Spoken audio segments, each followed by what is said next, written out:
Decoded.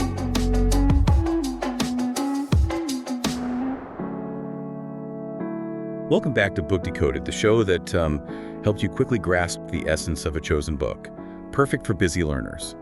And today, we're tackling a true titan of the self-help world. Ooh. How to Win Friends and Influence People by Dale Carnegie. Now, this book's been around for almost a century. Wow. First published in 1936. But don't let that fool you. It's as relevant today as ever, maybe even more so. You're absolutely right. In this age of digital noise and constant connection, mastering the art of human interaction, of building genuine relationships, well, that's a superpower. Totally. And this book is like a secret manual for that superpower. It's packed with timeless wisdom on connecting with people, understanding their perspectives, and building influence, all without being manipulative. Plus, we've got some surprising facts about the book itself. Did you know this little book wasn't even expected to be a success? The initial print run was a mere 5,000 copies. That's right. But it tapped into something people desperately craved: practical advice on navigating the complexities of human relationships. It became an overnight sensation, selling millions of copies and shaping the lives of countless readers. Imagine that, a book on making friends and influencing people, taking the world by storm. It's a testament to the power of the ideas within it. Absolutely. And many of today's self-help gurus draw inspiration from the foundation laid by Carnegie almost 90 years ago. He was truly a pioneer in the field of human relations. So let's dig into the heart of the book. One of the core themes is the importance of seeing things from the other person's perspective. Now, that sounds simple, but it's surprisingly powerful. It is simple yet profound. We often get caught up in our own worlds, our own wants and needs, forgetting that the other person has their own unique perspective, their own valid reasons for thinking and feeling the way they do. Exactly. And when we fail to acknowledge that, misunderstandings arise, conflicts fester, and relationships, both personal and professional, suffer. Carnegie believed that the key to unlocking stronger, more fulfilling relationships lies in understanding and appreciating the other person's point of view. It's about connecting on a deeper, more empathetic level. So are you ready to unlock those secrets to better relationships? Absolutely. Let's dive into some of the key principles from How to Win Friends and Influence People. And we'll start with a principle that might make you squirm a little, because I bet we've all been guilty of it. Don't criticize, condemn, or complain. Oof. Those 3 C's are like relationship kryptonite, aren't they? But Carnegie had some fascinating insights on this, and he used a rather unexpected example to illustrate his point. Oh. Al Capone, the infamous gangster. Now, there's a name you wouldn't typically associate with winning friends. Right. But here's where it gets interesting.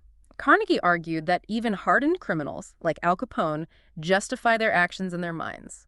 They have a narrative that explains and excuses their behavior. They're the protagonists of their own story, even if it's a story full of, well, not-so-friendly acts. Exactly. And the same goes for all of us. We all have reasons, justifications for our actions and beliefs. No one sees themselves as the villain. So when we criticize, condemn, or complain, we're essentially telling the other person that their narrative, their perspective is wrong, invalid. And that's a surefire way to trigger defensiveness and shut down communication. It's a natural reaction. We all want to protect our sense of self, our ego. Carnegie suggests a different approach. Instead of trying to prove someone wrong, try to understand their perspective. Even if you don't agree with it, try to see the world through their eyes. Empathy, that's the key. That's where real connection begins. And it leads us to another key principle. Become genuinely interested in other people. This one's a game changer, but often easier said than done. We're so used to waiting for our turn to speak, to jump in with our own opinions. But true connection happens when we genuinely focus on the other person. Absolutely. It's about shifting from what can I say next to what can I learn about this person. And Carnegie brilliantly compares it to fishing. Dangle something interesting in front of a fish, and you've got their attention. I love that analogy. So how do we dangle that worm in conversations? By understanding their wants, their needs, their passions, Carnegie tells the story of Edward Bok, a magazine editor who became successful by simply writing to famous people, asking them to share their stories. He was a master of active listening, and it opened doors to incredible opportunities. Imagine having dinner with Ulysses S. Grant just because you expressed genuine interest in his life. Exactly. People crave to be heard, to feel valued. And when we make someone feel important, we tap into one of the deepest human desires. That brings us to another key principle. Make the other person feel important and do it sincerely. Sincerity is crucial here. Flattery won't work. It's about showing genuine appreciation, recognizing their strengths, and valuing their contributions. Carnegie shares a heartwarming story about a lonely woman who gives her prized Packard car to a man who simply showed her genuine appreciation. It highlights the profound impact of making someone feel seen and valued. Sometimes, the smallest gestures can mean the world, like remembering someone's name. Carnegie stresses that it's the sweetest and most important sound to a person. It's such a small thing, yet we often fumble with names. Remembering and using someone's name shows you value them. You've made an effort. It's a tiny compliment with a big impact. And beyond names, it's about finding those points of connection, those shared interests that spark a genuine conversation. Like the salesman who finally connected with a tough client by talking about his son's stamp collection. Exactly. It's those unexpected commonalities that build bridges and turn strangers into friends. But sometimes making someone feel important means letting them save face, even when they're wrong. That's a tough one.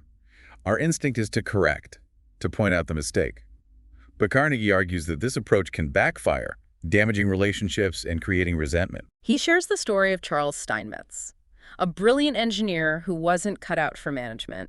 Instead of demoting him, General Electric created a new title for him, consulting engineer, allowing him to continue doing what he excelled at while saving face. What a brilliant move.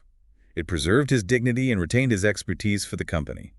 It reminds us that finding a solution that respects everyone's needs and ego can lead to the best outcome.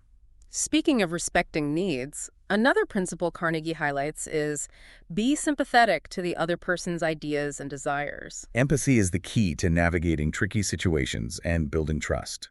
And he illustrates this with a fantastic story about impresario Sol Hurak and the temperamental opera singer Fyodor Chaliapin. Oh yeah, Chaliapin was notorious for last-minute cancellations, claiming his voice was like raw hamburger, but Hurak, instead of getting angry, would rush to his hotel room, overflowing with sympathy. He'd say things like, "Of course you can't sing, it'll only cost you a couple $1,000s, but that's nothing compared to your reputation." And incredibly, Chaliapin would often feel better and decide to go on with the show.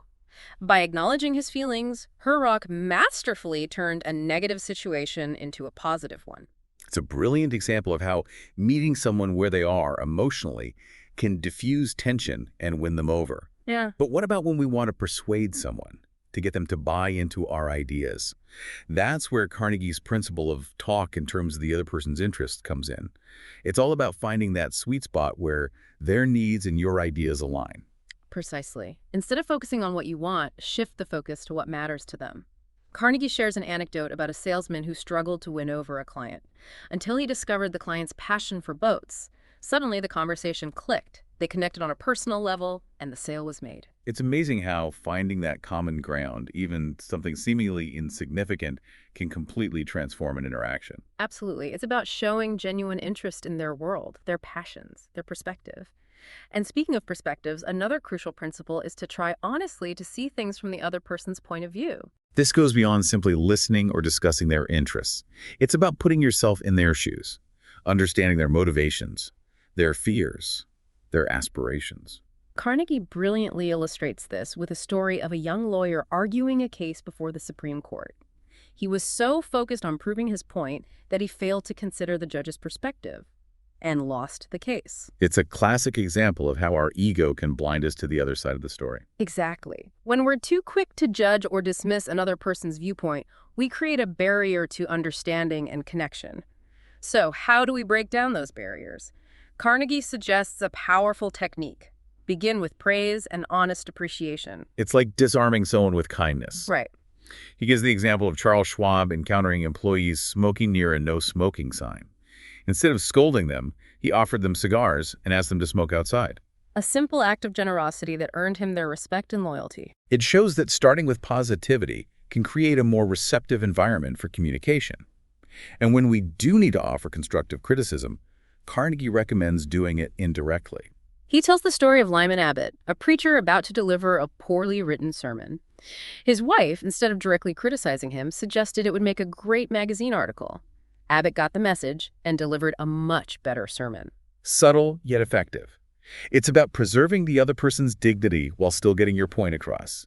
And if you need to address a mistake directly, Carnegie suggests Talk about your own mistakes before criticizing the other person.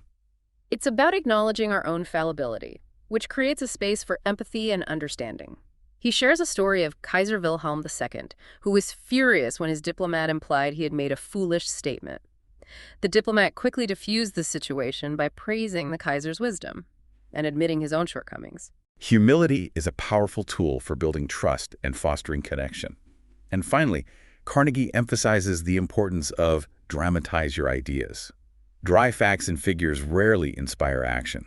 But a compelling story, a vivid image, that's what captures people's attention and makes them remember. He points to the National Cash Register Company, which used skits and plays to train its salespeople, a far more engaging and effective approach than simply lecturing them. So there you have it, the key principles from How to Win Friends and Influence People, timeless wisdom for navigating human relationships, building influence, and creating a more positive and productive environment. And the beauty of it is these principles are actionable. You can start applying them today in your interactions with colleagues, friends, family, even strangers. Remember, it's not about manipulation. It's about genuine connection, understanding, and respect. Thanks for joining us on this book-decoded journey into the world of human connection. We hope you've gleaned some valuable insights to help you build stronger, more fulfilling relationships. Until next time, keep learning, keep growing, and keep connecting.